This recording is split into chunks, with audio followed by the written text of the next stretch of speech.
We have made it to the 10th game of the 2023 Northern Athletics Collegiate Conference Softball Tournament. Game number 10, the championship round, featuring the second-seeded Raiders of the Milwaukee School of Engineering and the number 1-seeded Falcons of Concordia University, Wisconsin. This may or may not be the final game. CUW wins, it's over. If MSOE triumphs, we'll play again. One final match to decide it all. We are glad that you are with us as we bring our tournament to a conclusion one way or the other this afternoon. My name is Sean Fry. MSOE 5-3, the victory in the first game today to eliminate Dominican. It was 5-0 through 6, and Kennedy Lane had a no-hitter. Dominican rallied and had the go-ahead run at the plate, but could not get level with MSOE to force extras. So the Raiders advance, and the top 3 seeds were the last 3 left standing. Number 3 is out, and so it is 1 versus 2 for the title as the Raiders are into the championship round for the 4th consecutive season. But of course, it's CUW, the defending champs, who are looking to repeat and return to the NCAA tournament. Lineup cards have been exchanged. Here are the lineups for the 10th game of the tournament. First for Brooke Gajewski's visiting Raiders of the Milwaukee School of Engineering. Grace Salaja leads off. She'll play center field. Faith Mata is in right field batting second. Jenna Trewin, the catcher, in the 3 spot. And the designated player is Morgan Long. Batting 5th, playing third base, Lauren Stefanchek. Celine Pacheco is in the 6th spot as the second baseman. Caroline Forrest is the shortstop. She is batting 7th. First baseman Jocelyn Clody and the left fielder Jenna O'Donnell round out the order for the Raiders. Salaja, Mata, Trewin, Long, Stefanchek, Pacheco, Forrest, Clody, O'Donnell for the 32 and 10 Raiders. Steve Crook for game 3 of the tournament for his Falcons will line them up as follows. The left fielder Sydney Erdman leads off. Center fielder Maddie Wheat is in the 2 spot. 3, 4, and 5 are the shortstop Jess Pozazinski, the catcher Claudia Utz, and the first baseman Megan Bloyer. With the second baseman Gabby Gaziano batting 6th. The designated player is Jasmine Fries. She will hit 7th. Ashley Zappa plays right field and bats 8th. And Adriana Martinez is at third base and in the 9 spot for the Falcons. Erdman, Wheat, Pozazinski, Utz, Bloyer, Gaziano, Fries, Zappa, and Martinez, the lineup for the 36 and 3 Falcons, who have won 27 consecutive games. Kennedy Lane in the circle for MSOE, or 24th start. To this point, 22-6, a .86 ERA in the regular season in 155 innings with 195 strikeouts. So far for the tournament, 28 innings, a 4 earned run amount. So that's a ERA of an even 1. He's 3-1 and has 17 strikeouts. So has not had the strikeout pitch as much as we'd seen in the regular season. But after allowing 3 runs, 2 earned in the opener, back-to-back 1-hit shutouts yesterday, and took a no-hitter into the 7th in the first game today. She'll be opposed by the reigning and now 3-time NACC Pitcher of the Year, Gina Followell. 23-0 for Followell as she gets set for her 23rd start. In 142 1/3 innings in the regular season, she fanned 192 and pitched to a .69 ERA. It was a 5-inning, 3-hit shutout of Aurora with 11 strikeouts in Followell's first appearance.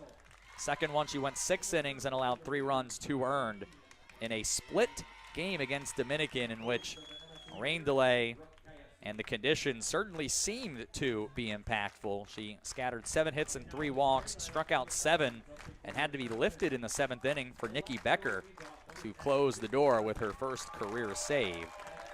But Followell is back out there again, and it is a battle of arguably the top 2 pitchers. Well, I don't even know how arguable it is, of the top 2 pitchers in the NACC, as we try to determine who wins the 2023 NACC tournament and the automatic qualifier.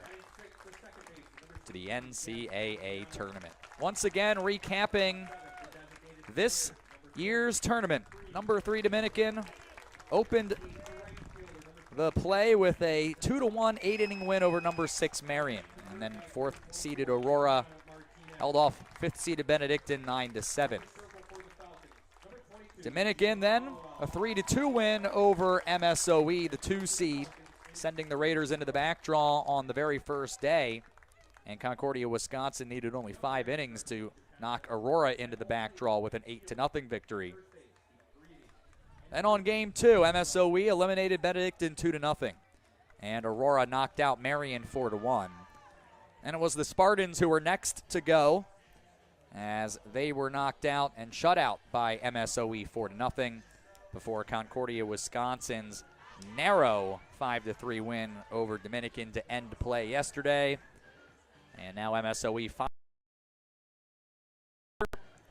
Game 10 on the agenda. Game 11 if necessary, only if per hour. Here under the cloudy skies, 67 degrees at first pitch. Will we need 1 or 2 games to decide the NACC title? Grace Salaja will lead it off for the Raiders as we begin to tell that story.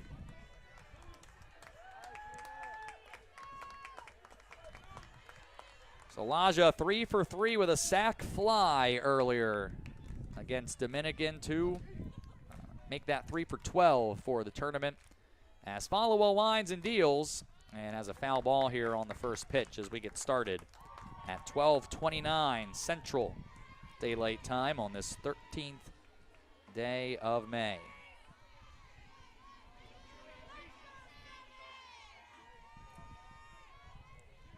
Salaja 367 in the regular season.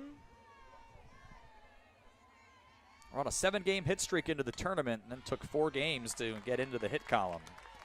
She'll be behind 0-2. A couple of slap-hitting lefties at the top of the order for MSOE.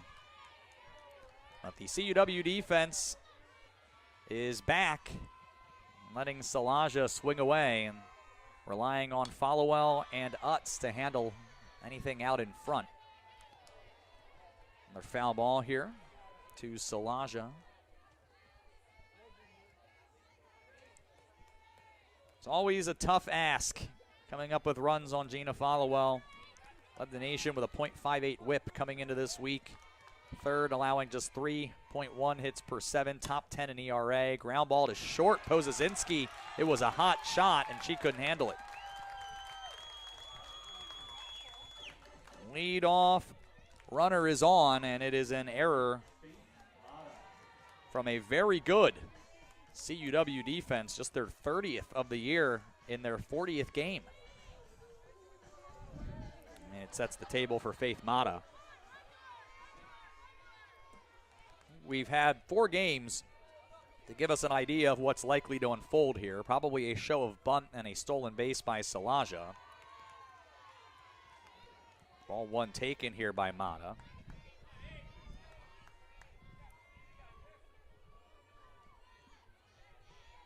MSOE certainly has the tools to be able to do that. The corner infielders are anticipating it. Now here's the show of bunt. It's taken back. The throw is kicked in the left field as Mata is going to take the extra base. MSOE threatening immediately. A stolen base after the taken strike. And they will not assess an error. They'll just go right over to third. Looked like the throw actually got into the feet of Mata, or rather of Salaja. Mata's at the plate. 1-1, and fouled into the netting.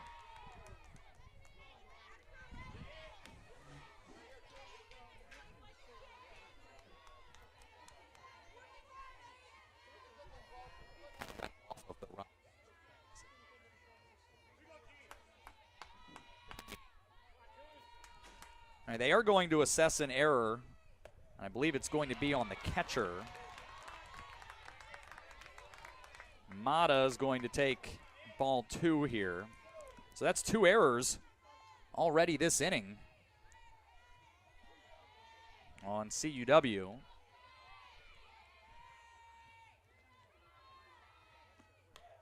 Another foul ball.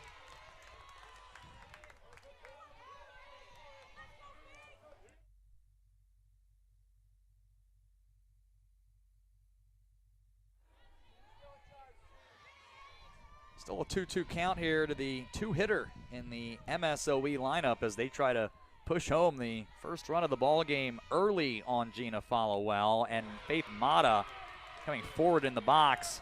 Where's that pitch?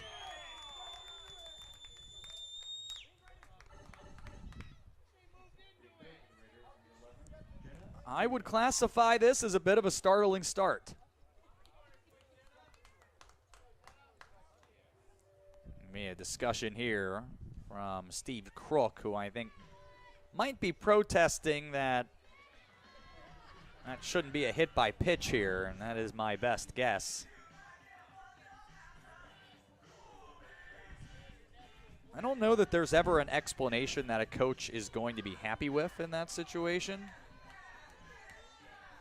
It is runners on the corners for Jenna Trewin.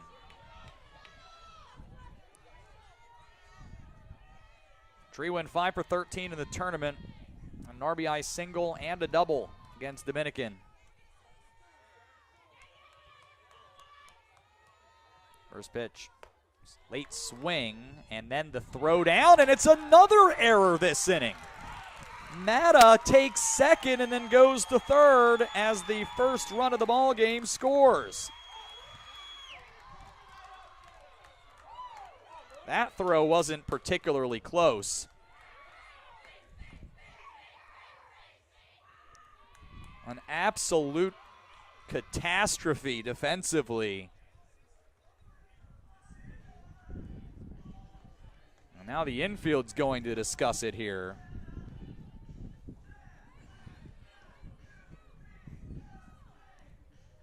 Kennedy Lane is going to pitch with a lead, and now the only question is how large of a lead is that going to be?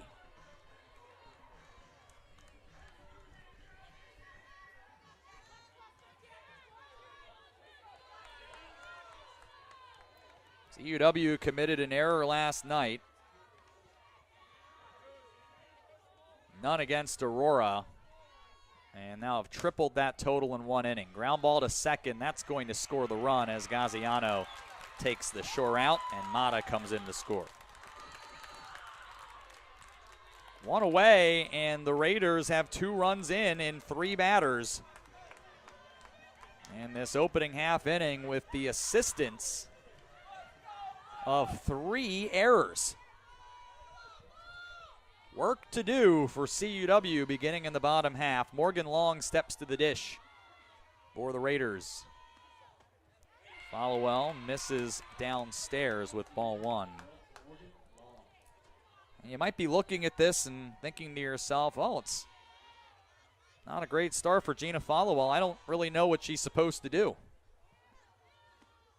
Error on the shortstop, 2 on the catcher. Morgan Long the swing and miss here. Sometimes a pitcher is only as good as the defense, and the defense, at least here through the first half inning, has not been very good. Pop up. Shallow center, and Maddie Wheat calls off the infielders and makes the catch. 2 down. Lauren Stefanchek steps in.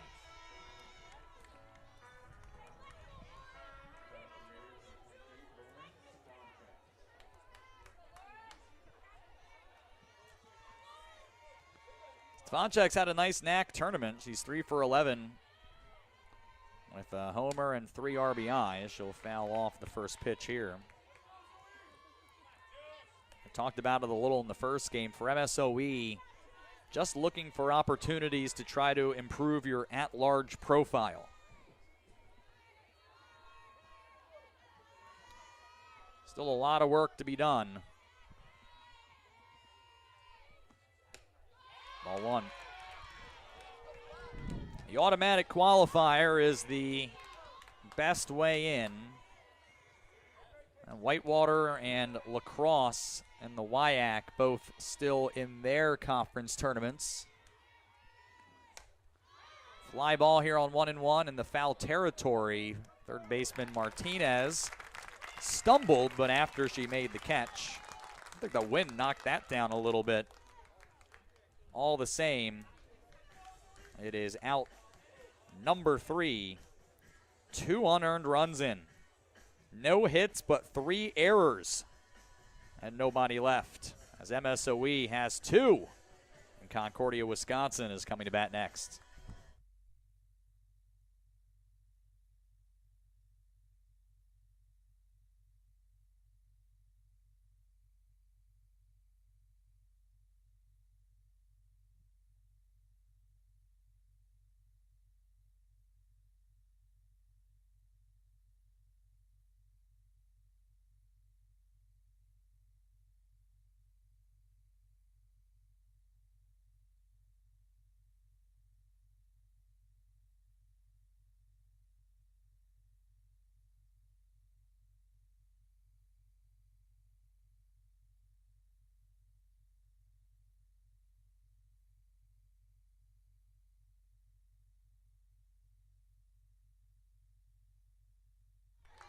CUW trailing very quickly. 2 unearned runs across for MSOE in the top of the first, and now CUW will have to battle back as they trail on their first chance to win the NACC tournament outright. Sydney Erdman will start it off.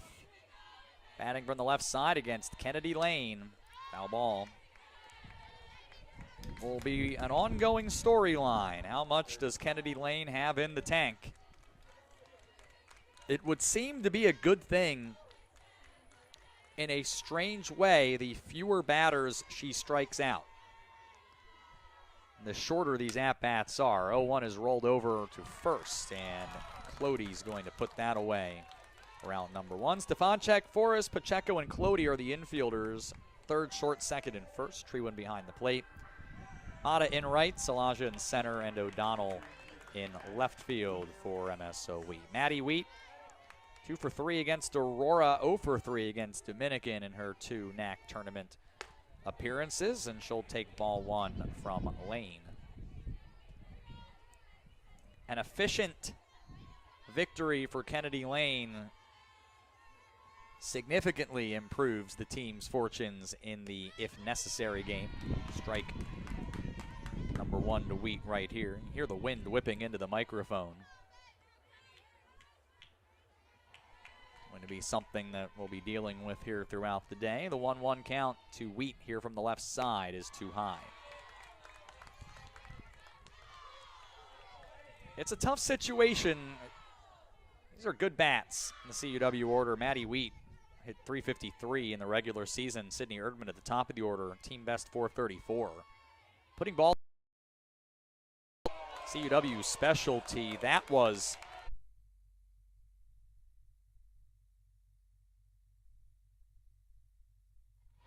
ball 2 to Pozazinski.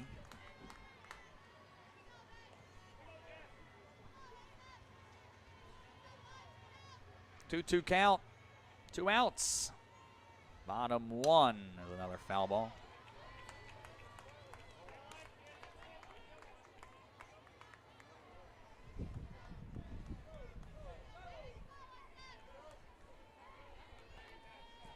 Raiders 2-0 here in the first inning. Falcons looking for a 2-out rally to cut into that here. Not this time. Good drop ball from Kennedy Lane to get Pozazinski to swing and miss, and the Falcons go in order. And the home first, 2-0 MSOE through an inning here in the 2023 NACC Tournament Championship round.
Celine Pacheco leads off the top of the second for MSOE.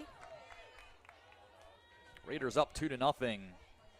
Defensive miscues for CUW in that first inning, to put it lightly. Ball one. First pitch to Pacheco.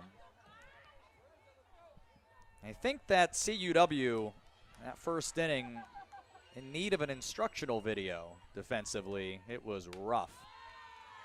2-0 here. What was the one that used to be on TV all the time? Tom Amansky.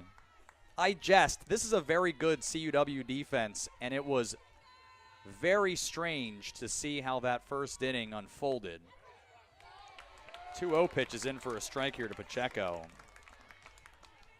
A hard-hit ground ball that the shortstop could not handle. Then a attempted caught stealing that bounced off a sliding base stealer's leg. Strike two to Pacheco.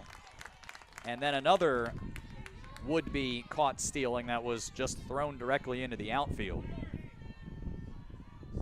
Not the type of play that CUW has been making at all. Certainly not en masse here in the regular season. 2-2 pitch fouled off. I mean, consider the sheer lack of errors all season long. He had 29 in 39 games. Pacheco, meanwhile, 2 for 12 here in this NACC tournament. And the pitch, swing and a miss. Followell gets back on track and sends Pacheco back to the dugout. Caroline Forrest will now come to the dish.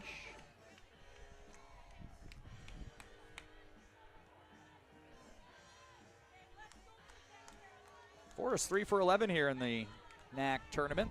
Stepping in here from the right side. Really get a gust of wind here into our crowd microphone as Forrest with a late swing for strike one.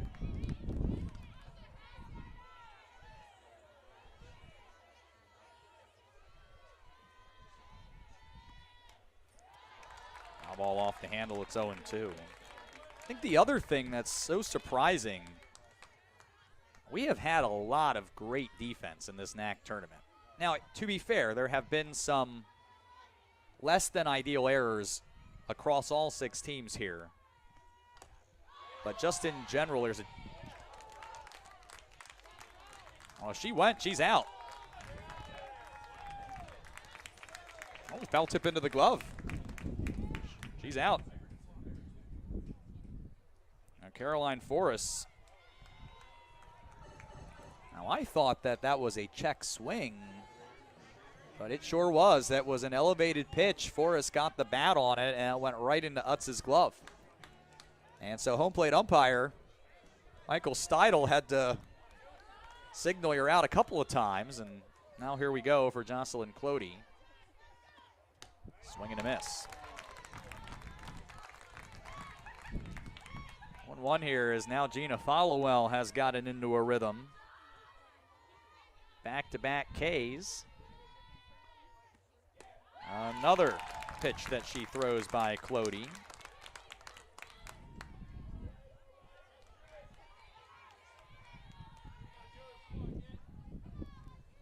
And the 0-2 is fouled off. Oh, it was not fouled off. She just missed. It was dropped, and she's thrown out to end the inning. And if you have concerns about the defense, there's one way to handle that, and it's by striking out the side. 2-0 MSOE through an inning and a half.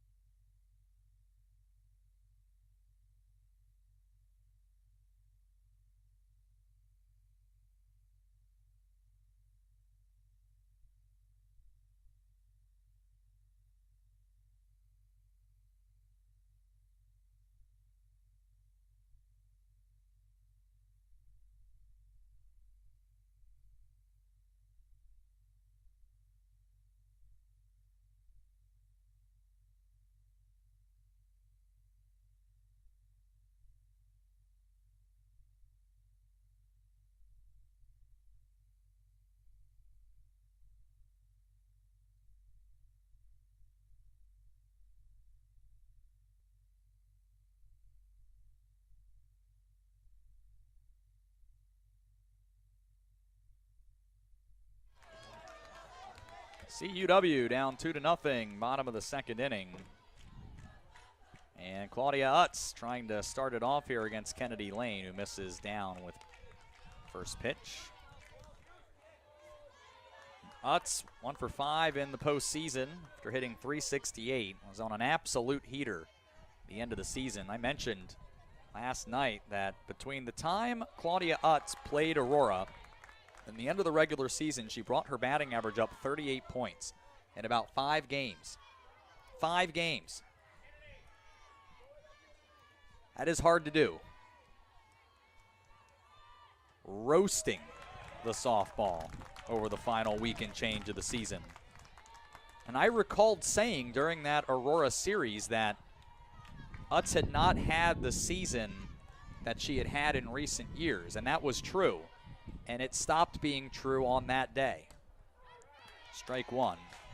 And from there on out, ended up finishing not really that far off of her third-team All-American batting average. She had .389. Now, she drove in 53 last season, but is right in line with her career batting average of .372. The foul ball, or at least her career batting average coming into the tournament. And again, the first inning notwithstanding, has been an excellent defensive catcher for her duration here at CUW. You don't get named to the Position Player of the Year watch list by the NFCA for nothing. You have to be the total package. Fouls off the 3-1. And she has been. It's easy with Concordia, Wisconsin to kind of forget that they have more players than just Gina Followell, because she's mowed down opposing teams all year, and they haven't had to score a lot of runs necessarily to win games. Payoff pitch to Utz is over the inside corner for strike 3. 1 down. And yet CUW had the top offense in the country, or in the NACC, not the country. 6.5 runs per game, hit .331. They pounded the ball with extra base hits, ball 1 to Megan Bloyer. One of the top ERAs in the country. The top 5 coming in with a 1.14 team mark. They led the NACC in fielding percentage, and it wasn't particularly close, .971. MSOE was next, 7 points behind.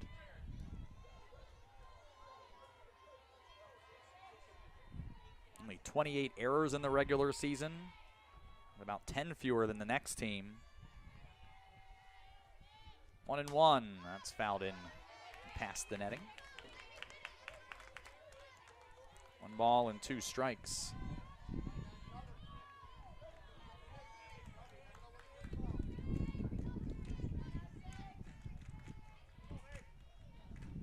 Bloyer trying to come through here with nobody on and 1 out. Another foul ball.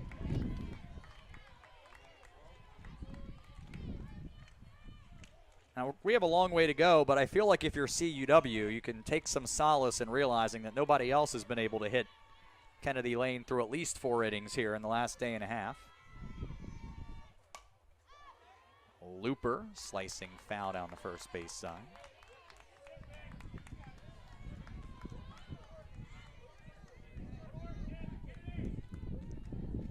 Well, this would seem to be good for CUW against a pitcher who's already appeared today. Worked some long at-bats. 1-2, that one bounces in.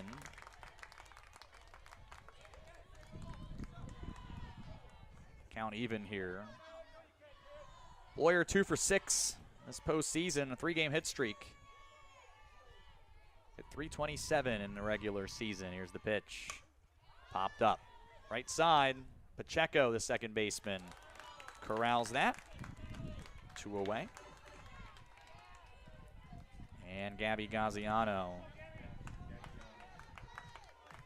You can make an argument, has been the top batter in the tournament so far. 2 for 3 both days. Is a double, a triple, a couple of runs, and 3 RBIs. That's quite a haul for only 2 games. After hitting .307 in the regular season, he's been locked in here in the NACC tournament and takes ball 1. Last pitch, an illustration of how the strike zone adjusts from home plate umpire to home plate umpire. That was a strike last game. That has not been a strike here in this game. Ball 2. But it has been consistent. Pitch has not been open for business in this game, and I think that's all anybody really asks. Establish the zone, and you stick with it. 2-0 to Gaziano, 2-0 Raiders, bottom 2. And the pitch finds the inside corner.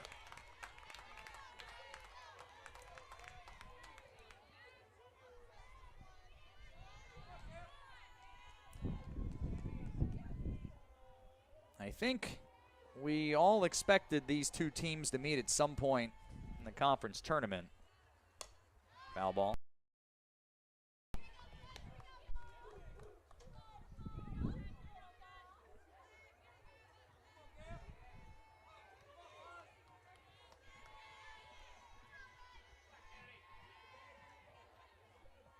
Kennedy Lane trying to end the inning here.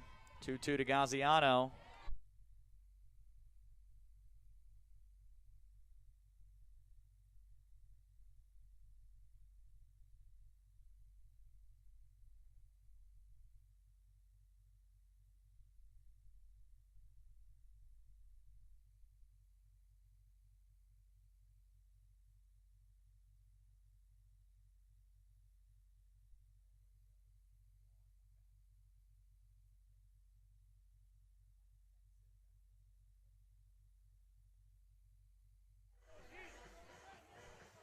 (9-1-2) coming up for MSOE. Third inning about to begin. Raiders up 2-0 on Concordia, Wisconsin. Jenna O'Donnell 2 for 9. Had a 2-run triple against Dominican. That was a significant blow. She shows bunt, pulls the infielders in, and then takes it for strike 1. Had a fun day and a fun few days here at Bedrosian Stadium. Gorgeous day on Thursday where the sun was out and the games were long. Strike 2 to Jenna O'Donnell. 8 innings to start. Aurora and Benedictine needed 220 to conclude a 7-inning game. Only the last game of the day was under 90 minutes. Only then because it only went 5 innings. Ball 1 to O'Donnell. And yesterday, managed to stay, maybe even genuinely dry is understating it. We managed to stay dry through a couple of games. Third game, it started to unravel a little bit, but they were able to play through the showers. A foul ball here from O'Donnell. But we were not so fortunate to be able to get through the 4th without a delay. So the tarp came out between CUW and Dominican. At some point, towards the end of the hour-and-a-half rain delay, it had lightened enough just before the tarp was pulled. Swing and a miss. 4 consecutive strikeouts for Gina Followell. Brings the top of the order to the plate for MSOE, and Grace Salaja reached on an error and scored last inning. In the final moments before the tarp was pulled, we saw players from both CUW and Dominican make their way onto the field for what can best be described as a dance party. There were players making requests of songs to play from field level for the booth. Is that not a strike? That did not count. There was a loose ball in the field. We'll have to do that again.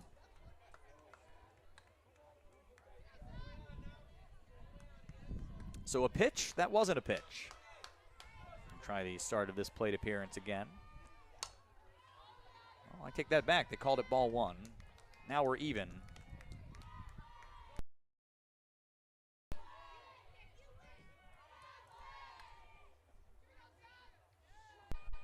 So that first pitch, in fact, did not count. Slap to left, sinking and just past Pozazinski, who then has to follow that one in the shallow left. And Salaja takes the extra base, now goes for the third as the throw got away and she's safe. That's the fourth error on CUW in this ball game. So it'll be a double to begin with. And then an E6 after that.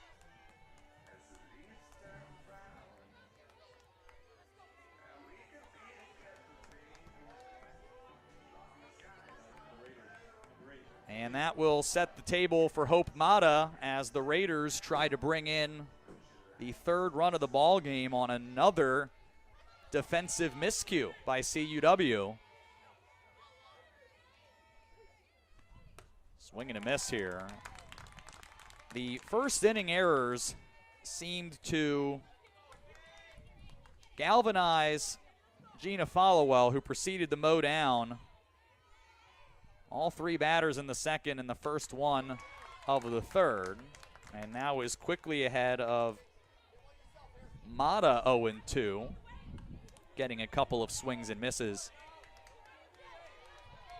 MSOE has only one hit. That was the double just a moment ago. There's a foul tip.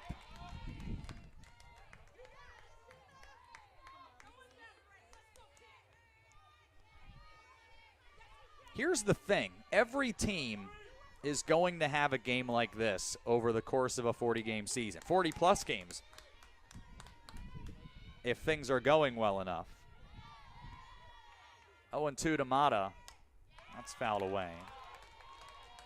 What you desperately hope does not happen is that one of those games happens in the postseason, and certainly not in a game where you can close it out.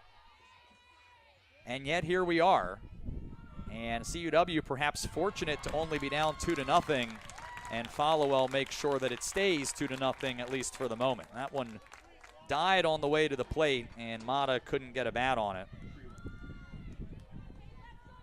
So 2 away for Jenna Trewin, who drove in a run with a ground out in that first inning. Followell deals in strike one.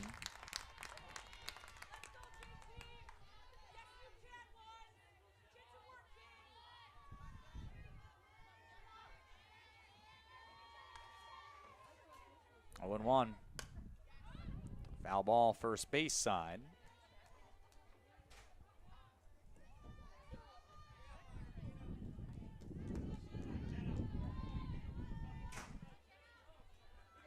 Followell trying to get out of this jam.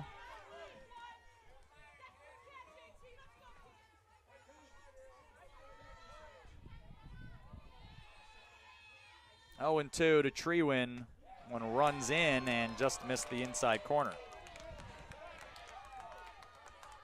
1 ball and 2 strikes.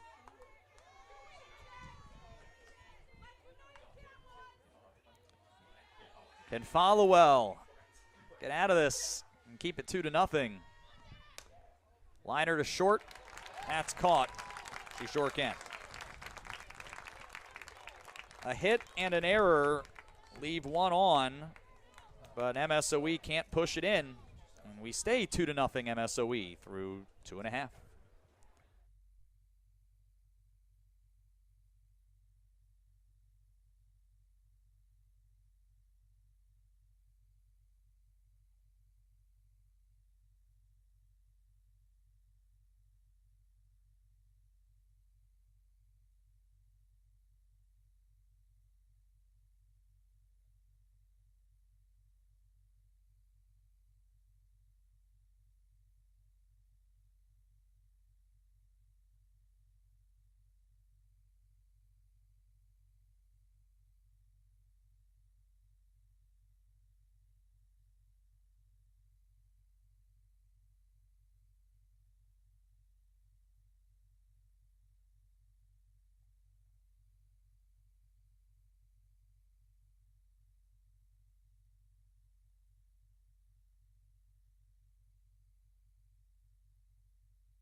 CUW, a little trouble in the field, but still only down 2-0 all the same. They'll bring the bottom third to the order. Since Saturday, it's been tough for anyone to get a base hit on Kennedy Lane through the early and middle portions of the game. Jasmine Freeze will try to put an end to that. She's 0 for 3 in the tournament. Fouls this one straight back.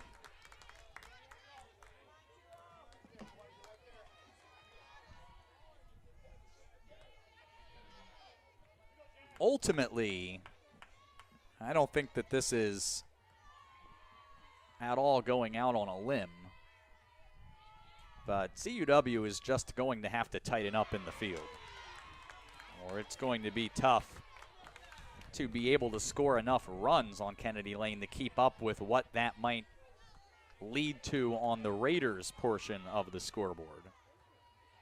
They are very lucky to only be down a couple despite putting up 4 in the error column. Still 1-2 here to Jasmine Freeze after a foul ball.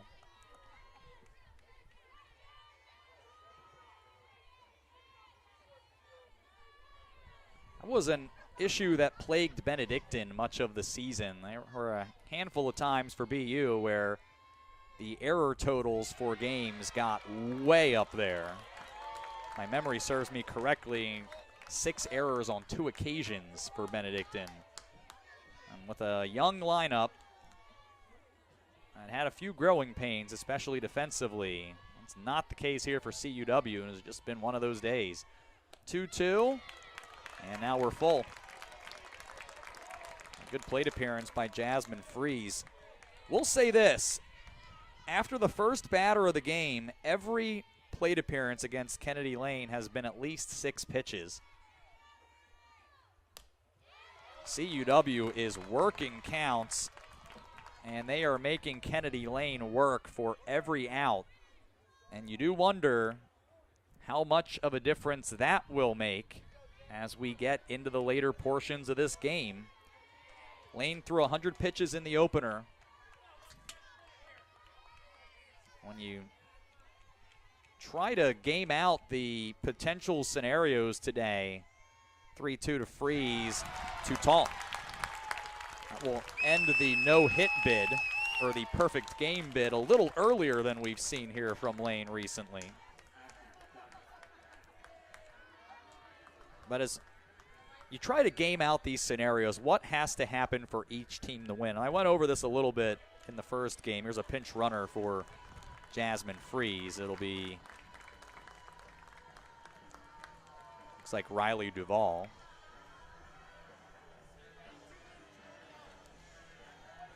But the most likely scenario for MSOE winning it was probably a 300 pitch day, strangely enough, for Kennedy Lane, or something approaching that. She's already at 45 in this game through 2+ innings. So even maybe 300 looking a little conservative at this point. Ashley Zappa shows bunt, pulls it back and takes a strike. Zappa 2 for 4 with an RBI in the postseason. Steve Crook maybe wanting an explanation from home plate umpire. I think just having a word with Zappa, who now steps back in. Another bunt attempt gets it down, and that will be a good sacrifice as Clody throws to Pacheco covering the bag.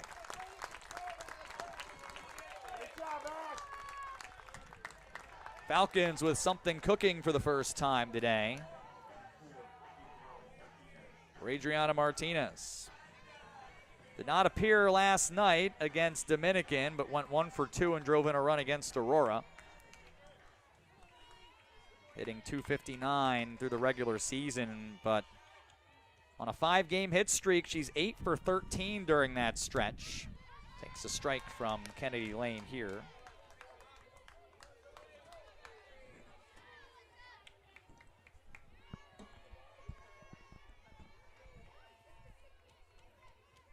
There's the 0-1.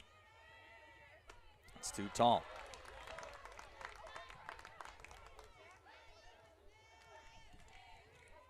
This will be a good test for CUW. The mark of a championship team is to be able to overcome adversity. Can they find a way to manufacture a few against Kennedy Lane? Can Gina Followell continue to be Gina Followell?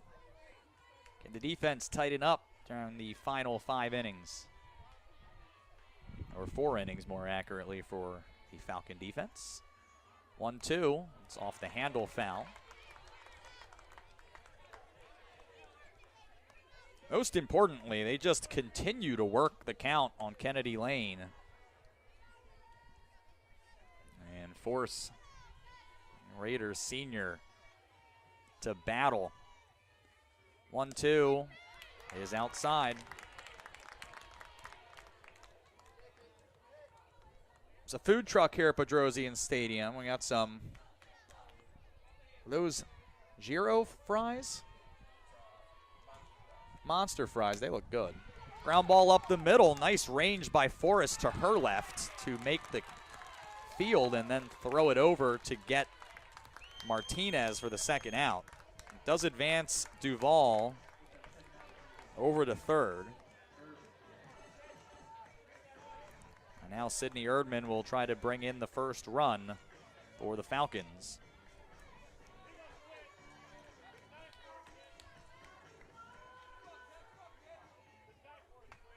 Erdman now 3 for 7 in the postseason. Hitting here from the left side. First pitch scoops in, or skips in rather, and is scooped by Treewin for ball 1.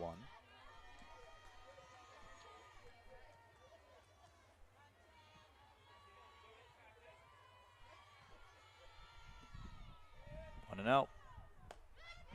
Strike 1.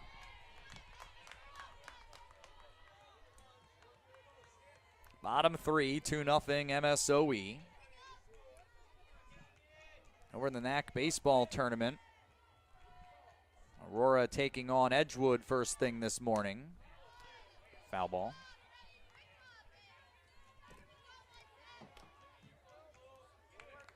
And I know what you're thinking. Sean, I wonder what the score is, but I don't want to pull out my phone and look myself.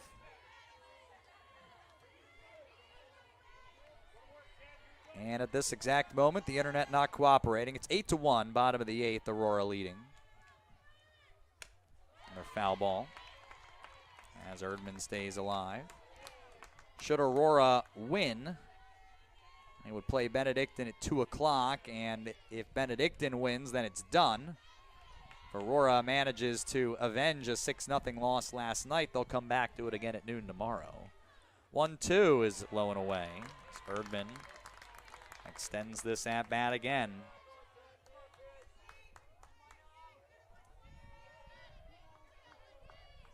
This will be 8 of 10 plate appearances to go at least 6 pitches against Kennedy Lane. This one came up and in and loads the count. If Erdman gets on, this would seem to be a tailor-made spot to try to get her in motion on the base paths. Well, this is a very important pitch for Kennedy Lane. Lots of space between center and right field. If Erdman, the slap hitter, can just guide it in that direction, she could run for a long time.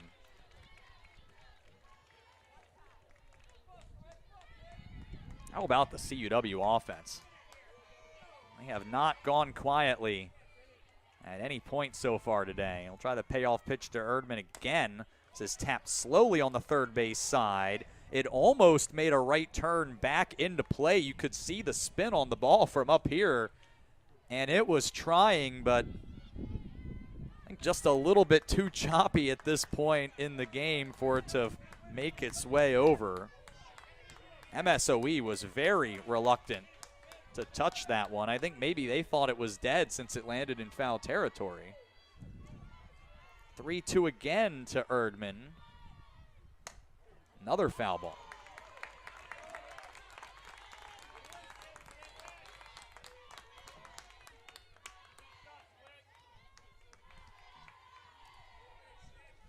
Boy, if you want to show, here's how you battle in the box, find the film of this one. This has been terrific. Ball 4. What a plate appearance by Sydney Erdman.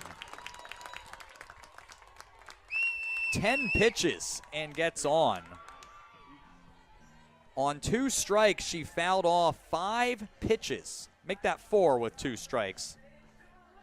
And then walked. Fabulous approach by the leadoff batter. That will bring Maddie Wheat to the plate. Still 2-0, bottom 3. Runners on the corners now, and Lane finds the outside corner with a strike. I would say even at this point, the amount of pitches that Kennedy Lane has had to throw in this inning, even if you don't get a run, that hurts. But I still think it's a long-term win for the Falcons. At a certain point, you'd think Kennedy Lane would have to begin to fade.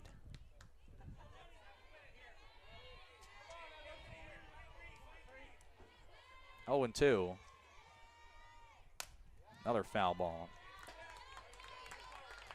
Now that I've said that, if Kennedy Lane goes the rest of this game, just mows down CUW, I'm going to be getting mentions with the Michael Jordan "I took that personally" gif. Maybe Kennedy Lane doesn't have to fade, but she's had the battle here. Wheat, line drive in the center. Salaja got turned around and drops it. 1 run is in, and here comes Erdman to tie it up. Perhaps fittingly on an error. 2-2. And Maddie Wheat will be on second base. Brand new game here as we come to the end of the third, and still potentially some meat on the bone here this inning.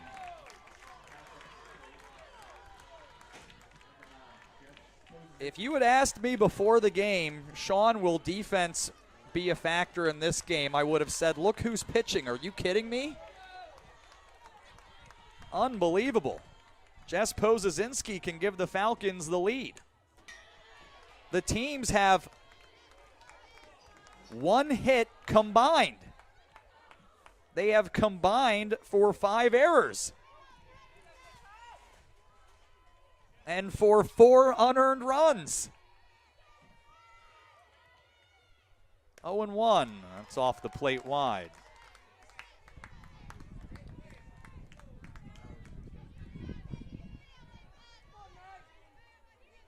These were the 2 top defenses in the conference. 1-1. A breaking ball. It falls out of the zone. Now, they dropped fly ball. I think Salaja just did not get a good read on it. You could see her get a little turned around in center field, then got a late break on the ball as it came over into the alley, and here's a line drive up the middle that will give Concordia, Wisconsin the lead. Pozazinski delivers. 3-2 Concordia, Wisconsin. All of them unearned here in the third.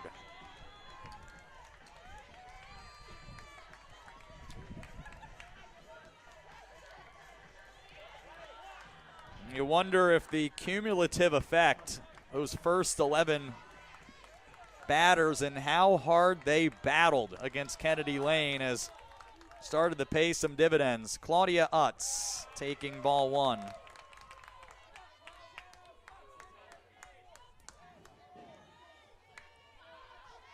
3-2 Falcons, bottom 3. On what has decidedly not been a great display for team defense today. Strike 1 taken by Utz. Now, I don't have to tell any of you watching, if you've been around softball and baseball enough, you know that can be a strange game sometimes. 1-1 line drive into right field. Pozesinski wants to go first to third. She'll be in safely. Runners on the corners as Utz has her first hit of the day.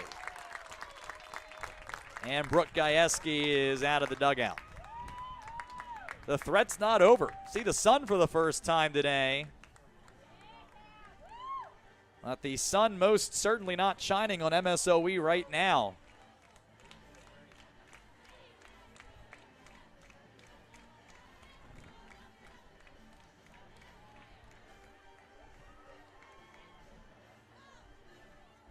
Well, for a minute we had a position change, but it looks like it's the player trying to get some dirt off of her hands. Megan Bloyer will be the 8th batter of the inning for CUW.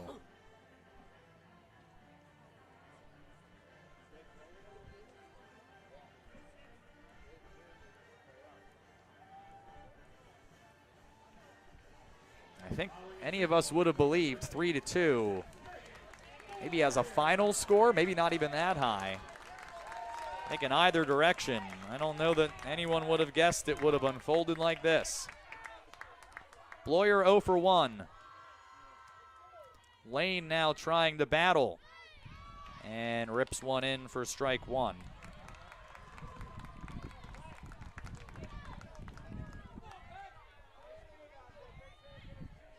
Three runs in for the Falcons this inning. We have not had an earned run yet in the ballgame.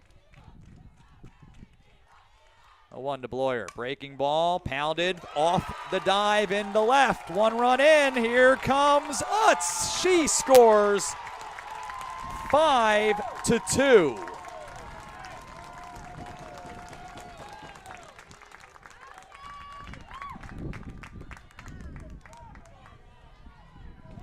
That one will be a single. It was a terrific effort by Caroline Forrest, but just couldn't come up with it. It was going to score a run regardless. Gabby Gaziano will bring the whole order to the plate for CUW here in the third.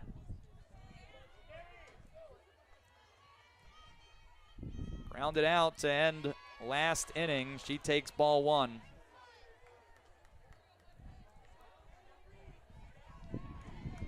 Well, the way things have been going, I don't even know if this one is necessarily safe. Who knows? 1-0. Lane misses again.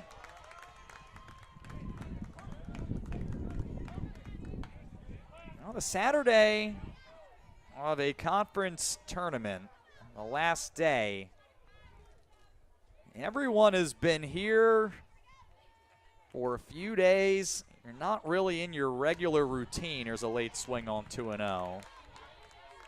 You know, outside of the extremely local teams, may have been in a nearby hotel for a few days. Classes are over at this point. It's, I think, easy maybe to not necessarily be at your best by this point. Strike 2 taken by Gaziano.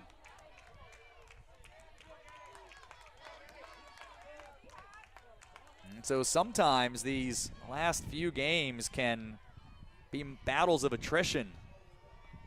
2-2. Rolled over out to short. Forrest. 5 runs for CUW in the third. Gina Followell faces the middle of the order. Morgan Long coming to the plate, check swing, and fouled it off the handle. That came up and in. Long 0 for 1. And now 4 for 11 in the postseason. Had a 2-run homer against Aurora. Been very good. On a 7-game hit streak end against Dominican. Breaking ball, an 0-1, and it just missed. Close pitch.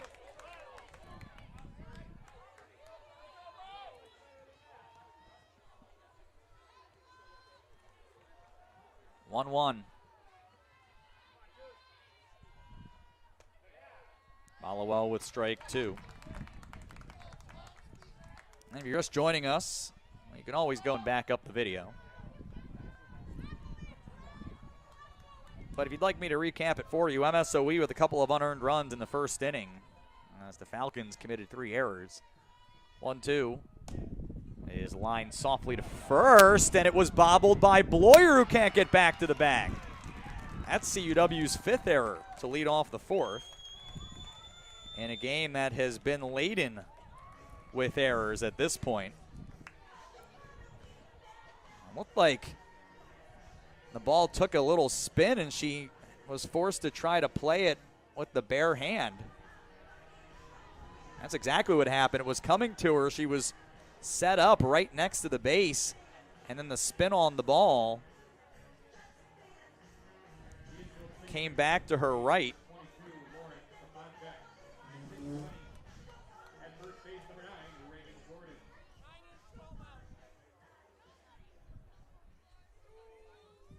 I just checked in. They are going to actually award that a single.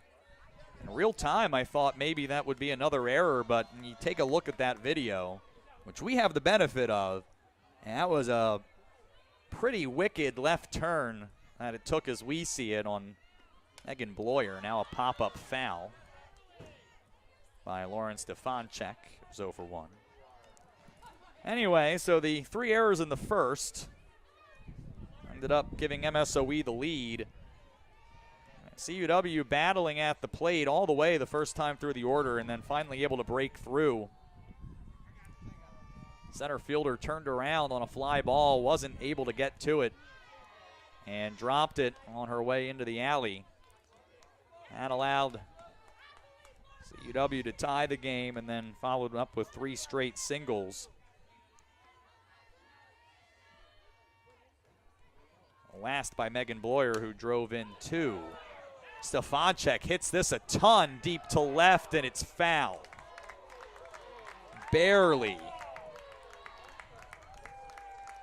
Wow. That would have been a game-changing moment again. Now that's, I realize, not on the video. It did appear, at least from up here at the booth, that that was not fair. And so I think that was a good call. And of course, the umpiring crew, certainly home plate umpire Michael Steidel, would have had the best look at it. But it was a no-doubter. And now Stefanchek behind 1 and 2. Spoils another.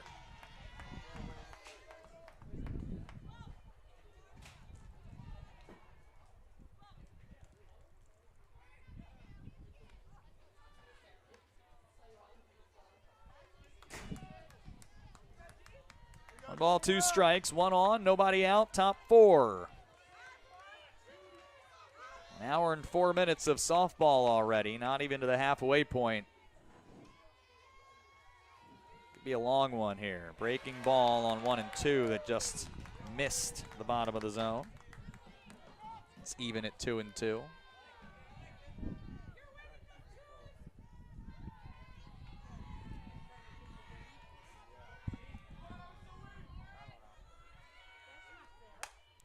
A line drive in right, base hit. MSOE fighting back, and then a huge turn by the pinch runner, Reagan Jordan, who very nearly turned herself into an out. But she is safe at second. And Celine Pacheco, I guess we can start saying this now in the 4th inning, is the tying run. As now Gina Followell dealing with some longer plate appearances. Pacheco struck out swinging last time up, takes a strike here.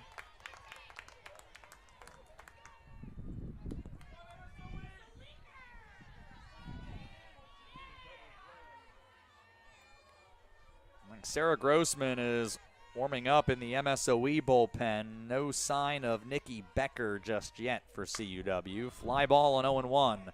Shallow center, Wheat in front of the logo. Has that with ease. One down here in the fourth. You do wonder, with Grossman warming up, if the intention might be to try to get some innings out of her through the middle part of the game. Kennedy Lane needed 44 pitches in that third inning, which was more than her total through the first two, which was already advanced. It was 37, ball one to Caroline Forrest. Struck out a couple innings ago. Her first trip to the plate. An exhale and then a pitch. That's fouled off the handle. 1-1.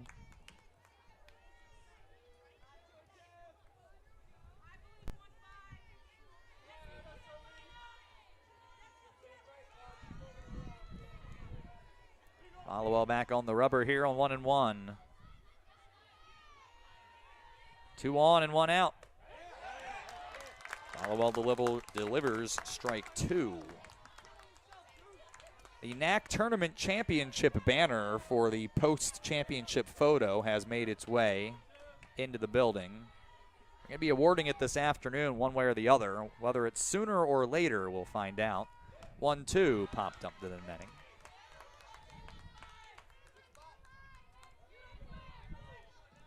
Assistant Commissioner Joshua Schroeder is on hand to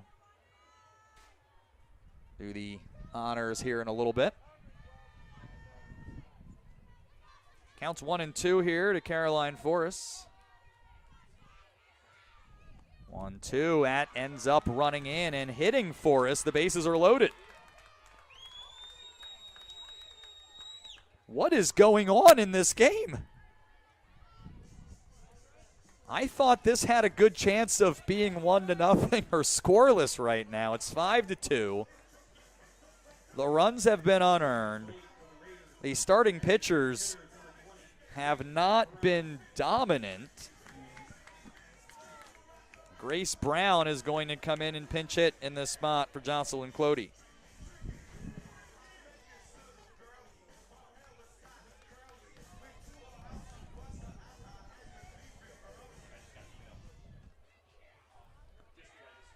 In the interim, we're going to have a mound visit. Steve Crook wants to come out and have a word.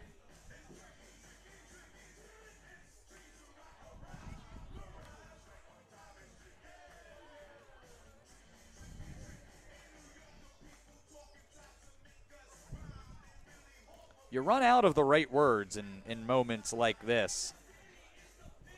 You see a couple of pitchers and the scores that their teams have enjoyed for most of the year. Look, even as a broadcaster, I am guilty of this as well. Sometimes you just have an idea of what a game is going to go like, and then it is genuinely surprising when it doesn't go that way. I don't think I'm alone. I think Concordia, Wisconsin deserves a lot of credit for battling back after several errors through the first handful of innings to have a big inning in the third to take the lead. Took a lot of fortitude. And now the MSOE, that could have been a deflating, hey, it's not our year type of inning. And here they are the very next inning with the bases loaded with 1 out. I cannot say enough about how these two teams have battled and faced adversity here. A ball and a foul ball for Grace Brown. It's 1-1.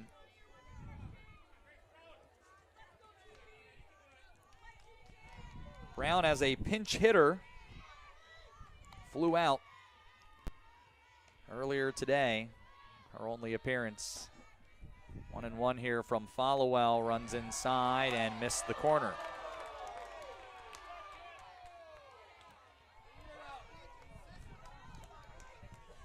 A few fans who are not in love with that call. I don't know that that location has been there in this game. Loaded And so we apologize for the technical difficulties there when we had a hit by pitch that loaded the bases with 1 out. Then Grace Brown, the pinch hitter for MSOE, struck out in a 6-pitch at bat. That was followed by Jenna O'Donnell, who swung and missed twice, took a ball, and then was set down to end the 4th inning. So 2 hits, 3 left, no runs in the top of the 4th for MSOE, and CUW still leads 5-2 as we go to the bottom half of the 4th.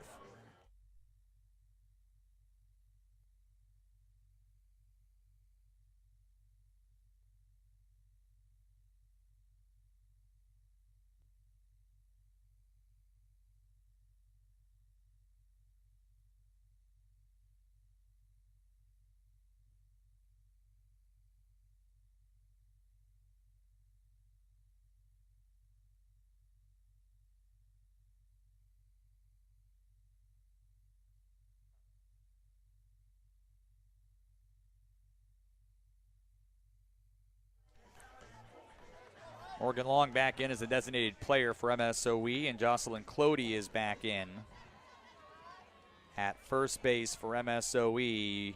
Bottom 4, 5-2. Falcons in front. Strike 1 from Kennedy Lane to Jasmine Freeze. Or to Jasmine Freeze's spot in the order, as Riley Duvall has come in and is going to bat in this spot after being a pinch runner. She takes back-to-back strikes.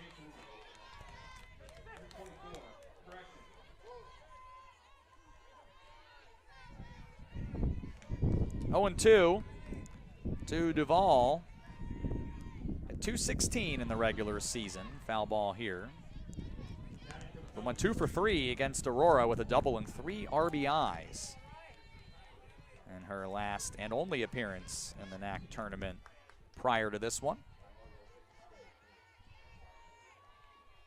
Lane tries to set her down, misses outside with ball 1. Ashley Zappa and Adriana Martinez do up this inning. Falcons potentially 9 outs away. The tournament championship. It's a pop-up, foul territory, third base side. It will have enough to get out of here. And up in the walkway leading up to the seats. A lot of CUW fans in that area and a little bit of good-natured heckling after none of them made the play. 1-2. 2-2.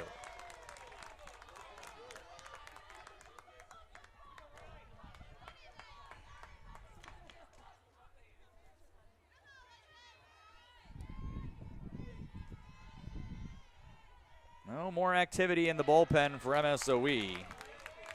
Lane loses one wildly here, and the count's full. This will be pitch number 89 for Kennedy Lane, and it appears that there is activity in the home bullpen. Soft liner out to short. Stefanchek, a terrific play, ranging way to her left. Wheels and throws out Duvall for the first out. And Nikki Becker is in the CUW bullpen. Now I wonder if this is not a situation similar to Sarah Grossman last inning where you're just trying to get a potential reliever a little warm. I cannot imagine that Followell would come out of the game now. Ball 1 to Ashley Zappa, sacrifice in her first plate appearance.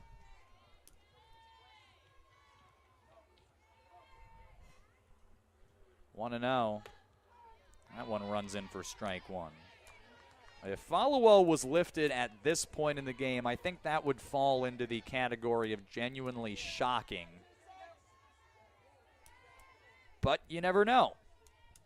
We saw Becker come in and close the door earlier.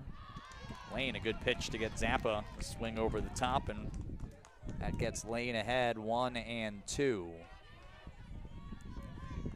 I think the area of most pressing concern is how much farther can Kennedy Lane go as she closes in on 200 pitches for the day.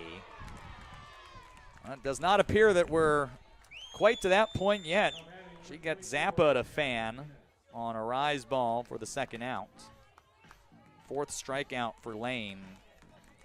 And it brings Adriana Martinez to the plate. Martinez 0 for 1.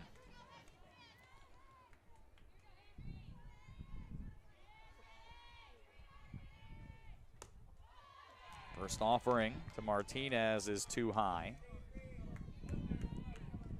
For Lane, 100 pitches even. In the opener, this will be her 95th of this contest in a significantly shorter amount of time.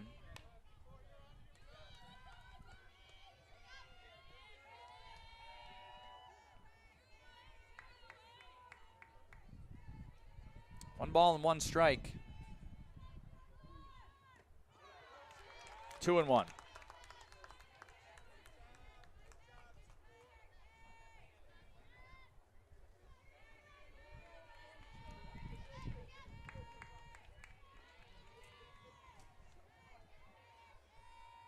Lane's offering, lined in the center, but that will hang up for Salaja to make the catch and retire the side. A sorely needed quick inning for Kennedy Lane and the MSOE Raiders. Falcons go in order. CUW leads 5-2 through 4 innings in the NACC Tournament Championship.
We're into the top of the 5th inning. MSOE brings the top of the order up. They're down 5-2. Sean Fry with you as we rumble towards the conclusion of this one and potentially of the 2023 NACC tournament. Grace Salaja, double last time up, reached on an error and scored in the first. She'll tap one out to short here to Pozazinski, who has to be quick and had no chance. Infield single here for Salaja. Salaja has advanced a total of, actually probably even counting at this point, but she has had 3 errors that have been meaningful, that have allowed her to advance today. It seems like if there has been a defensive problem today, or the runner goes, this time the throw is knocked down and Salaja is in safe. If there is an error to be made, apparently by Concordia, Wisconsin, it's because Grace Salaja made it happen. And I think that does not get perhaps enough made of it. Ball 2, or rather strike 1, and now ball 1 to Mata. 0 for 1 with a run scored. Was hit by a pitch in the first. Sometimes, yes, errors are just, you get a bad hop, it happens sometimes. And then other times, errors are committed because a base runner or a batter has put pressure on you. And that has been the Grace Salaja story today, who stands now at second. Faith Mata swings and misses and falls behind Followell 1 and 2. Faith Mata's made a lot happen here in this tournament as well, but not this time. She chases one up the ladder, and Gina Followell has her 8th strikeout. Ultimately, MSOE is going to need to come up with a big hit. 0 for 6 now with runners in scoring position. They do have an RBI on a ground out in the first inning. Other than that, with opportunities, they've not been able to cash in, and they left the bases loaded last inning. Jenna Treewin is a good one to have up in this spot, though. She'll foul off the first pitch from Followell. Treewin did have the RBI. That is 0 for 2 otherwise. 5 for 50. A couple of runs batted in. Counts 0-2 to Treewin. Nikki Becker continuing to throw down there in the home bullpen. A liner in the center. Wheat comes up throwing. Salaja kept on burning around third, and she's in to score. 5-3. Treewin delivers her second RBI of the day. 2-run game. Morgan Long, the tying run here with 1 out in the top of the 5th.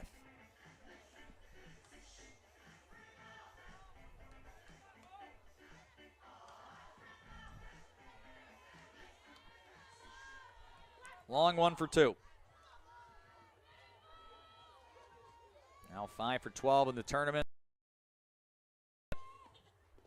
Followell loses one in the dirt, and a terrific job. Saves a wild pitch, and that won't show up anywhere in the box score. 1-1. Being a catcher can be a thankless job. There's a lot that goes on back there that never makes it into the box score, but the errors do. 1-1. That's in for. All right, that is ball 2. Fooled me.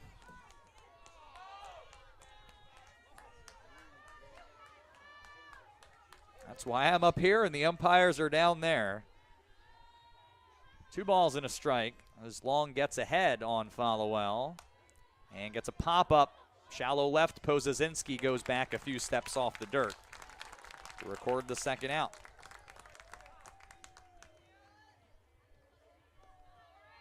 And we'll get Lauren Stefanchek up. Well, Stefanchek just missed a home run. Her last time up was probably about a couple feet foul down the left field line. Settled for a single instead.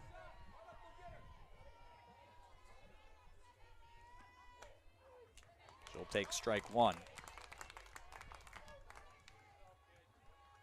A run in to make it 5-3. MSOE still trailing. They're trying to threaten again this inning. And able to get one of the 3 runs they trailed back.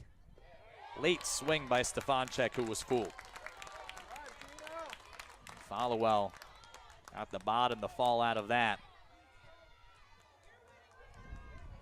And in a commanding position with 2 outs. 0-2 as Followell tries to conclude matters here in the top of the 5th. The pitch came up on the hands of Stefanchek, and he sprays that foul out of the stadium.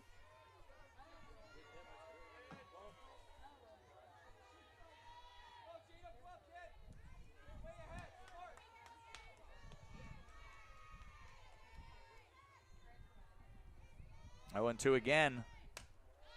Stefanchek stays alive.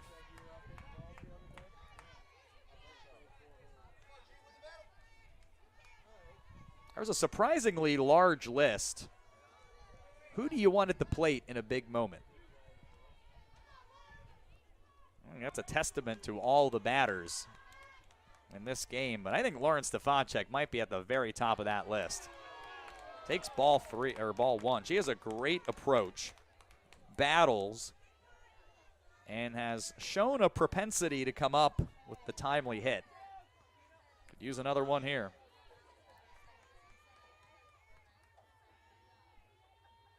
Also the most experienced bat in the MSOE lineup. Shoots one foul down the right field line here. It ends up on the tarp and now rolls off of it.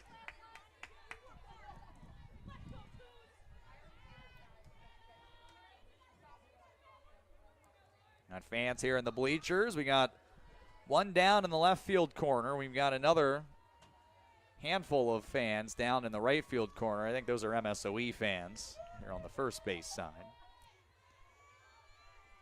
1-2 in the dirt. Another good block by Utz to keep Treewind from advancing.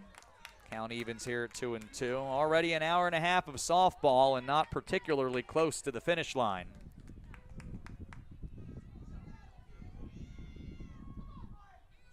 And Followell put away Stefanchek.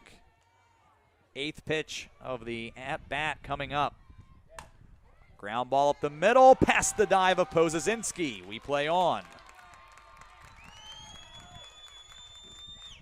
Stefanchek is 2 for 3. Nikki Becker is no longer in the CUW pen.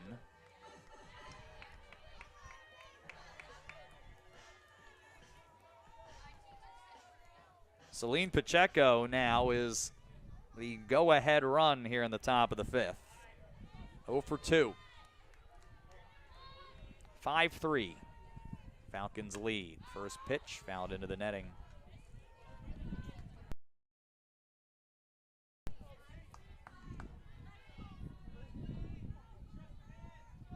Is anyone going to have any chopped one up the middle to extend the inning?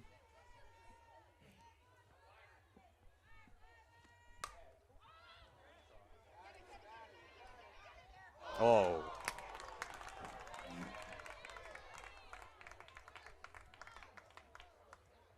A foul ball here. And a diving effort by Zappa, who wasn't able to come up with it and was maybe a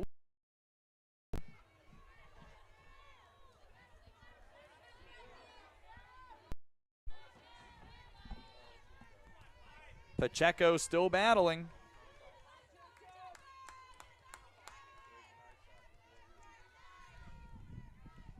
0-2 again from Followell. Another foul ball.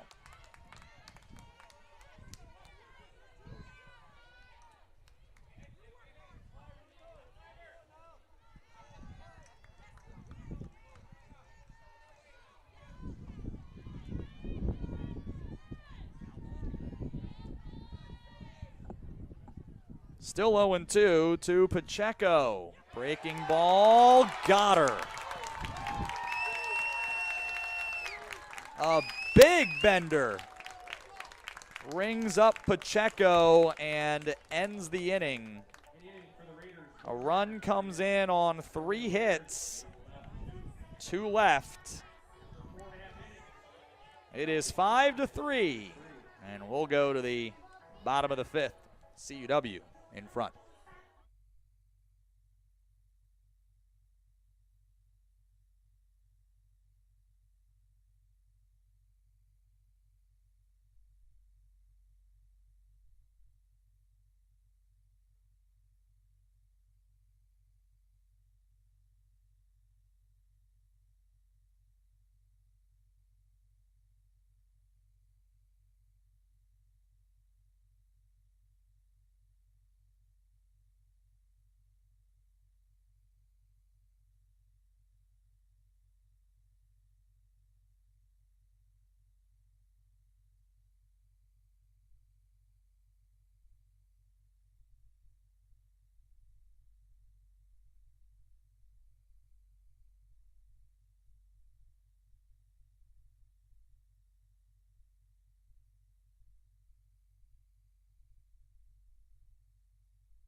Folks, if you're not here in Montgomery,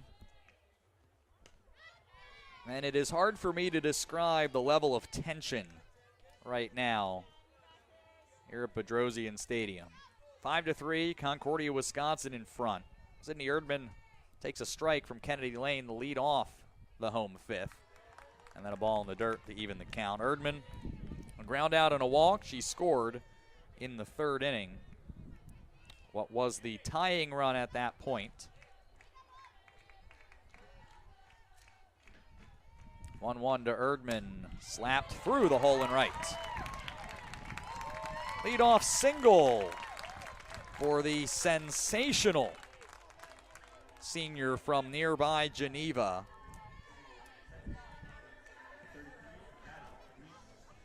Geneva High School, home of the Vikings.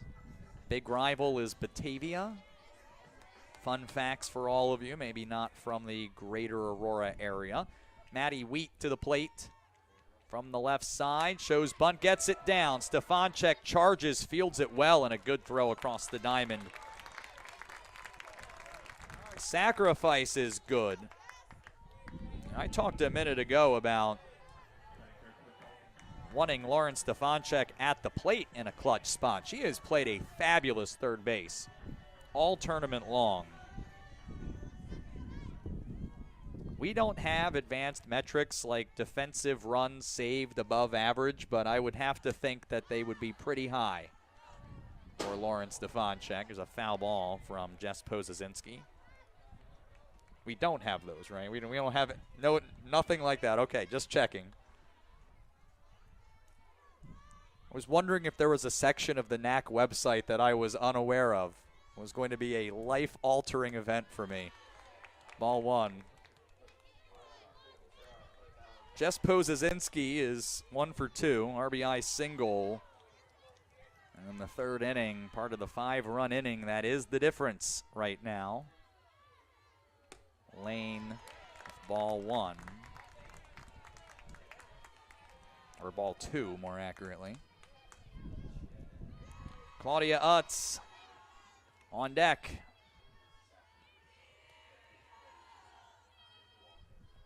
Two to one.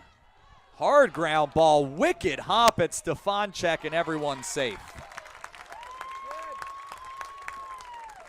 There is nothing that Stefanchek could have done there,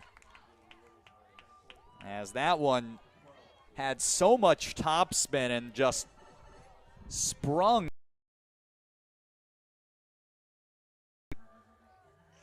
Runners on the corners with one out.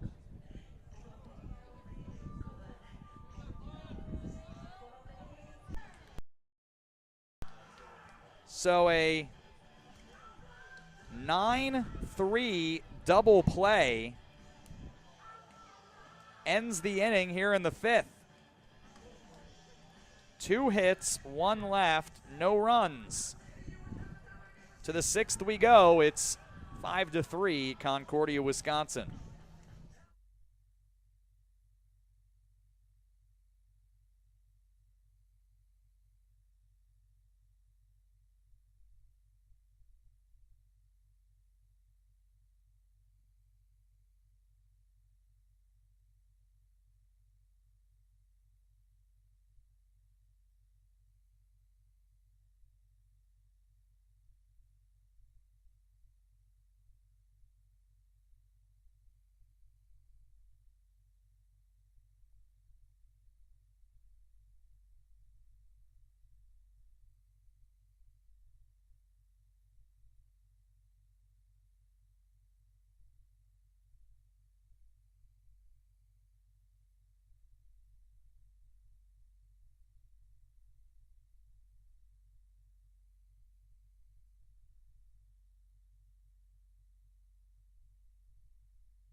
MSOE running out of outs here against Gina Followell. It's 5-3. Bottom third of the order coming to the plate for the Raiders. Sean Fry here with you on this Saturday afternoon. We'll play another if the Raiders can find a way through. But that's not where they are yet. First pitch to Caroline Forrest popped up. Third base side just in the foul territory. That's taken in by Martinez for out number 1. Kennedy Lane, not currently in the circle. 106 pitches here in game number 2 today for her. 206 for the day. Bears watching. Jocelyn Clody back in. And she'll take strike one from Followell. It has not been Gina Followell's best day. 103 pitches for her. 85 for strikes. 3 runs, 1 earned. ERA not really taking much of a divot. There have been 6 hits. A lot of traffic. Hasn't necessarily been mid-season Gina Followell, but it is still enough, at least for now. She can finish it off. There's a level of excellence and dominance that we've come to expect. We certainly saw it Thursday night. 0-2 here to Clody, and she's gone. That is 10 strikeouts for Followell, who even on the days where maybe she doesn't look as crisp as she has at times, still is in the double-digit strikeouts. Jenna O'Donnell here with 2 outs in the top of the 6th. Going to try to spark a 2-out rally. She'll foul the first pitch into the seats. There's a gentleman with a great shirt for MSOE down in the front row. It says Softball Grandpa on it. That is wonderful. 1 strike, no balls here to O'Donnell. It's 0-2. Takes one down the middle. O'Donnell has struck out twice. Strikeouts have really piled up the bottom 4 of the order. It's where 7 of the 10 Followell strikeouts have resided today. Looking for another and in control. The 0-2 is too high.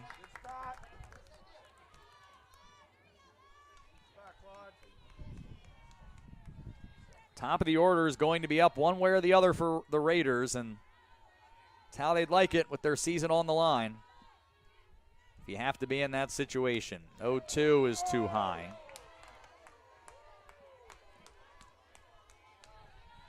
With Grace Salaja at the top of the order and only 2 runs to get, anything can happen.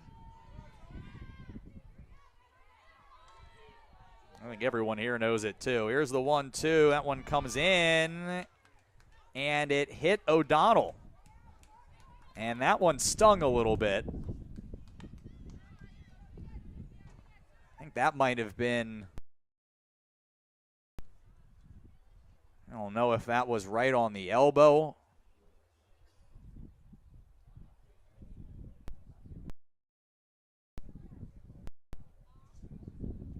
Oh, it was the elbow.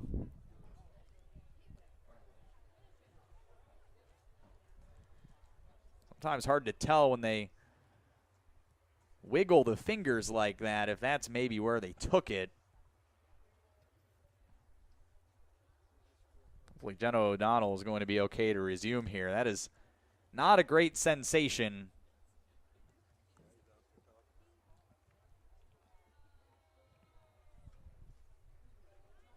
Well, she has not been lifted for a pinch runner, and maybe that's an option if they think she needs a moment to collect herself, but she's okay.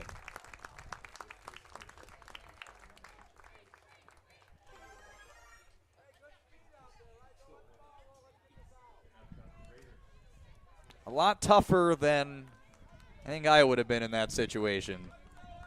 That is her catching hand, for whatever that's worth. It does turn the lineup over for MSOE's personal wrecking ball. Grace Salaja has created all kinds of chaos out there today in reaching all 3 times. They'll foul off the first pitch from Gina Followell. You go back and forth on this a little bit. You need a rally whenever you can get a rally, but is it better to have Grace Salaja in this spot with 2 outs or just in a clean inning? I would almost lean the other way, even under the circumstances. Reached on an error, a double, and a single. She's scored twice today. Here's a fly ball to left. That will do it as Erdman finds it and ends the inning. And MSOE is down to its last 3 outs. They leave one. CUW a chance to tack on some insurance in their half of the 6th, leading 5-3 in the NACC Tournament Championship.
CUW hoping that these are their final at-bats of the tournament and their final at-bats before the NCAA tournament. Megan Bloyer takes ball 1 from Kennedy Lane, and now 2 straight.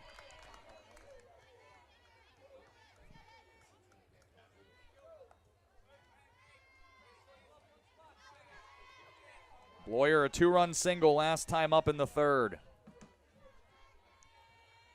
The pitch, 3-0.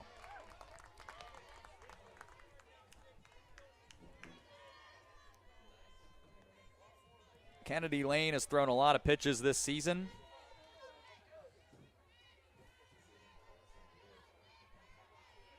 A lot of pitches today. 3-0's in for a strike. You wonder, and I say this as Nikki Becker warms up in the CUW bullpen, you do wonder if the Raiders find a way to extend this ball game. Ball 4. How much longer can Kennedy Lane go? Gabby Gaziano is going to come in here. Bloyer is going to have a pinch runner, it appears. And indeed, into the game comes Julia Moker.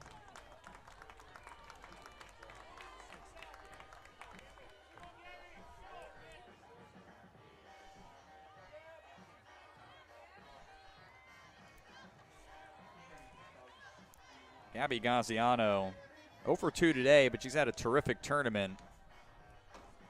This certainly strikes me as a sacrifice situation. She has a couple on the season, leading 5-3, and love to make it 6-3 by whatever means possible, but she'll at least feign a swing here and take strike 1.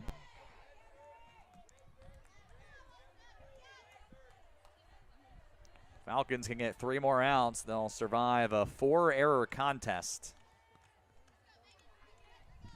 all within the first 3 innings, which they were trailing 2-0, which it could have been a whole lot worse. Here's the bunt down the third base side. Stefanchek will throw out Gaziano.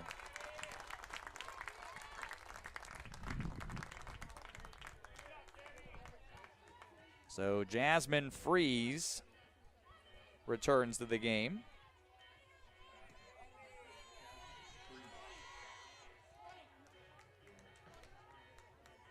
She walked in her lone plate appearance.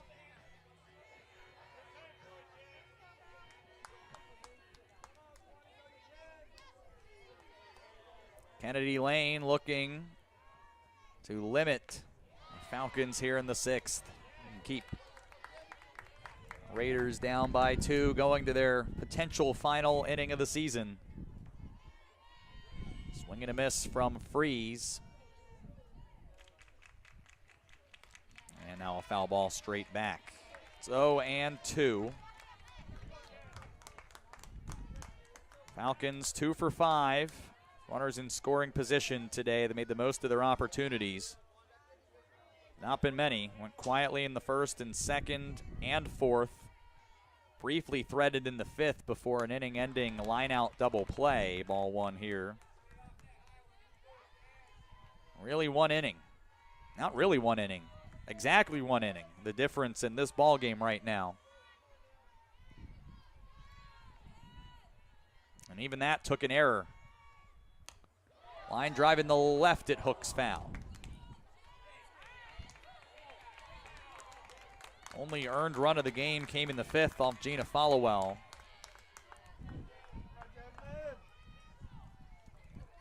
The teams have battled, no quit on either side.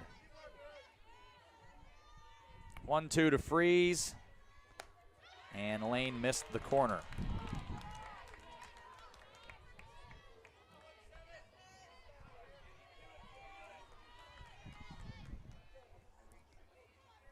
Nearing 2 hours of game time here, an hour 52 to be exact. 2-2 is a pop-up straight back and foul. We'll have to use that ball again.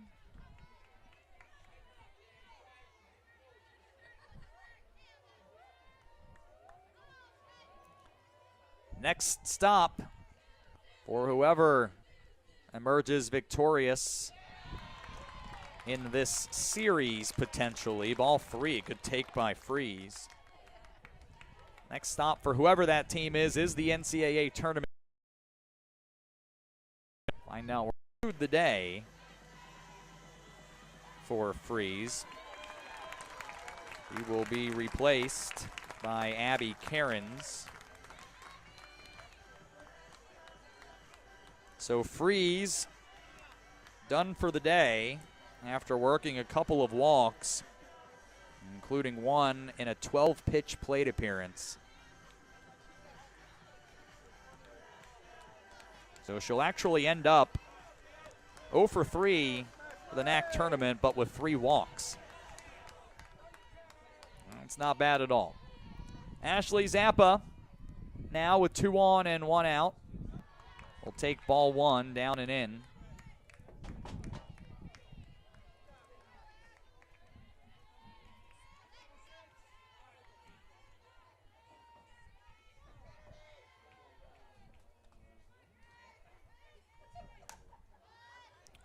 Is flipped foul into the MSOE dugout.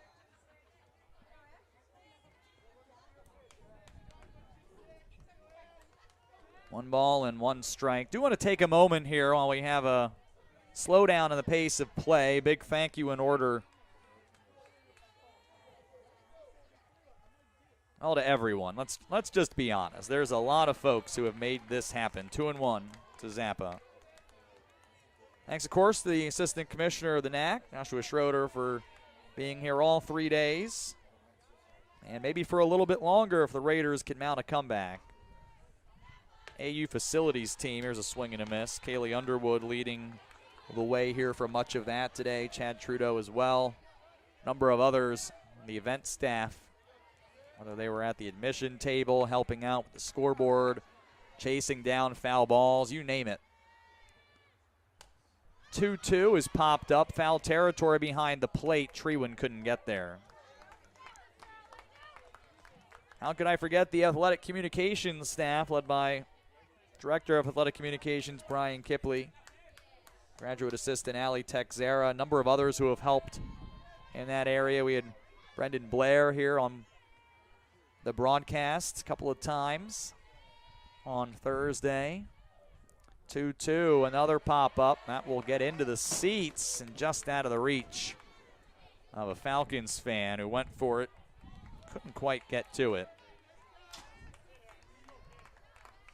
And then, of course, and this might be a little bit of overlap here. If there was a Venn diagram of facilities, NACC, and athletic communications, it would be on who helped pull the tarp on and off last night.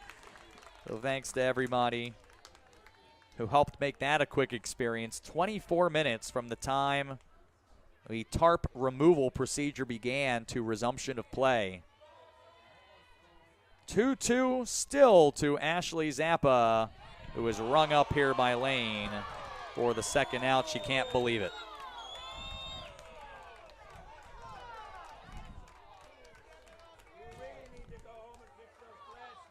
Lane's 5th strikeout. To say there is some broad disagreement from the CUW faithful in the stands is probably understating their opinion of that call. Is anyone really ever happy? Let's be honest. Ball 1 to Adriana Martinez. She's 0-2.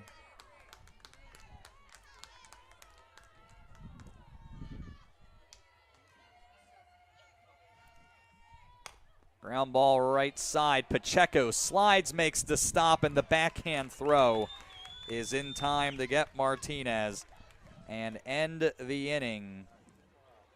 Couple of walks, they're both left, no runs, and it's last chance time for MSOE trying to extend the NACC tournament, potentially their season. They trail 5-3, and Nikki Becker is on to close the door for CUW.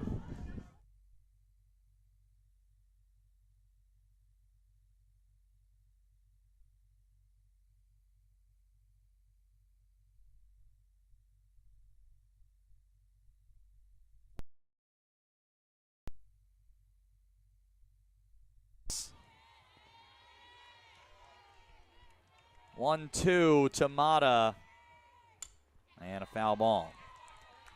I think Nikki Becker, and I don't think this is a controversial statement, would be the ace, the one, at a lot of schools around the NACC. And maybe a little overshadowed by Gina Followell, and it's allowed her to go about doing some very good work in the circle without a whole lot of fanfare. But she did toss a couple of perfect games last year. Pitched to a 2.5 ERA. ERA is south of 2 for her career. She was first team all-conference a couple of years ago. 1-2 to Mata. That one misses low. Jenna Trewin and Morgan Long due up this inning as the Falcons try to force a deciding 11th game of this 2023 NACC tournament. Ground ball, second base, that's Gaziano. The underhanded toss is in time for the first down.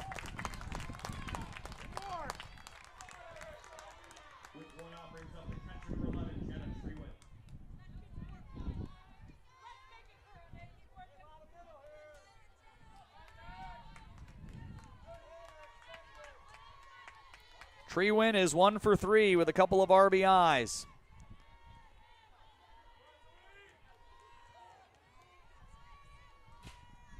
First pitch to Becker, or from Becker. Strike one.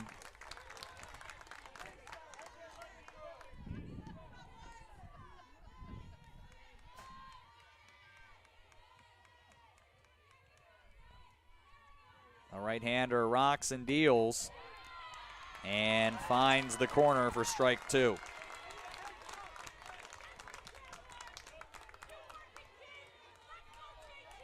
Kennedy Lane, 6 innings, 5 unearned runs, 5 hits, 4 walks, 5 strikeouts, 135 pitches in the second game. Ball 1 down and away. 235 pitches on the day for Kennedy Lane. She battled and really a 4-batter sequence in the third inning, the entire difference in this ball game.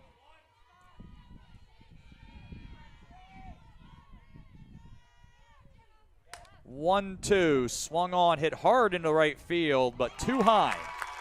And Zappa puts it away.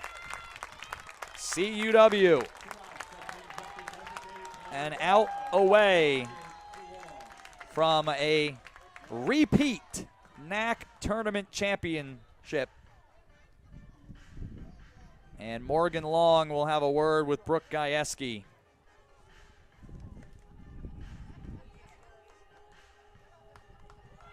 A senior coming to the plate,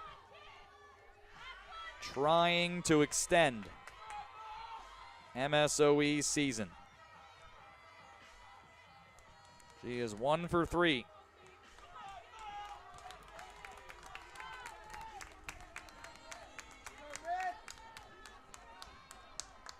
Do the Raiders have one last push? And if they don't, will their name be called?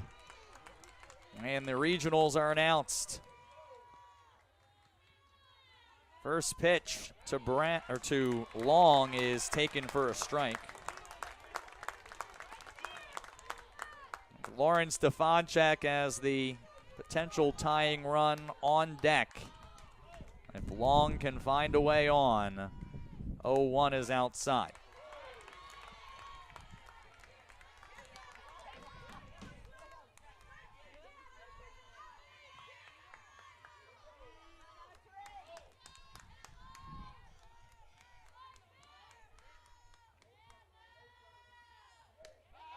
One pitch, down and away with the fastball.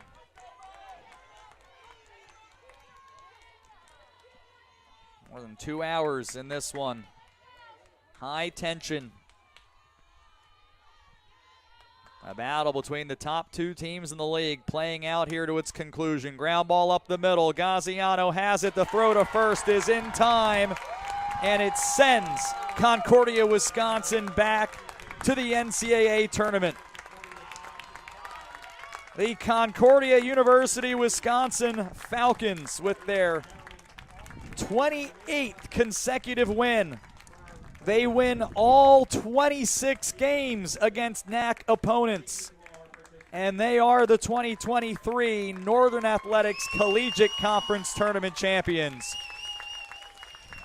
5-3, the final score here against MSOE. Trophy celebration is coming up along with the final totals. This is the 2023 NACC tournament.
Concordia, Wisconsin celebrating out in front of the pitcher's circle.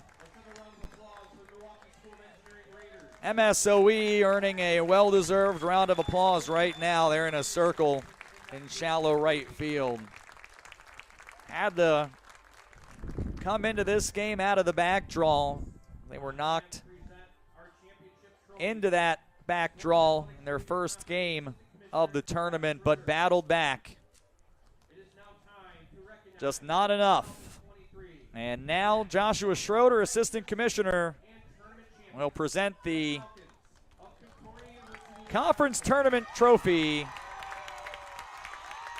and the regular season conference champion trophy to the Falcons, who celebrate one more time. 5 runs on 5 hits, 4 left for CUW today. MSOE 3 runs on 6 hits. They leave 7. Falcons were 2 for 5 with runners in scoring position, 2 for 6 actually.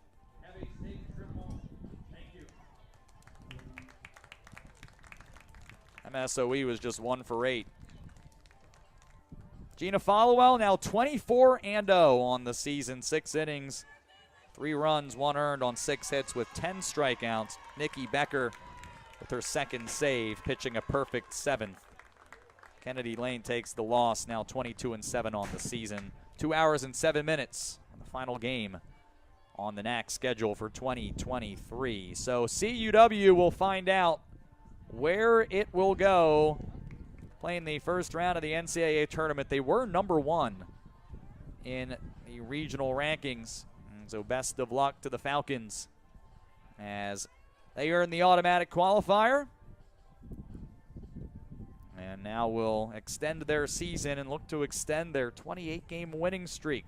Currently the longest in program history. As for MSOE, by the way, CUW now 37-3. MSOE falls to 32-11. Again, they are in the regional rankings, and they will have to wait to see if they'll be playing next week as an at-large. If so, we would wish them good luck. And if not, congratulations to the Raiders on a great season. As with the Falcons, who have bested all teams in the NACC.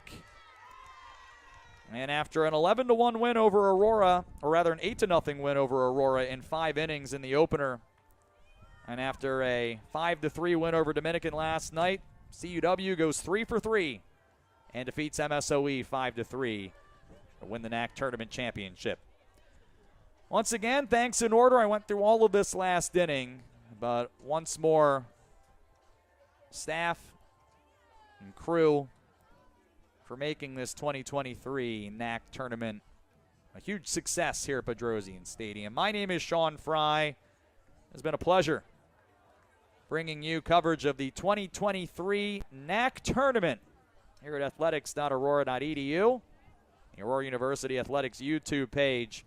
It's wishing all of you well and a terrific summer. We'll see you back here next spring.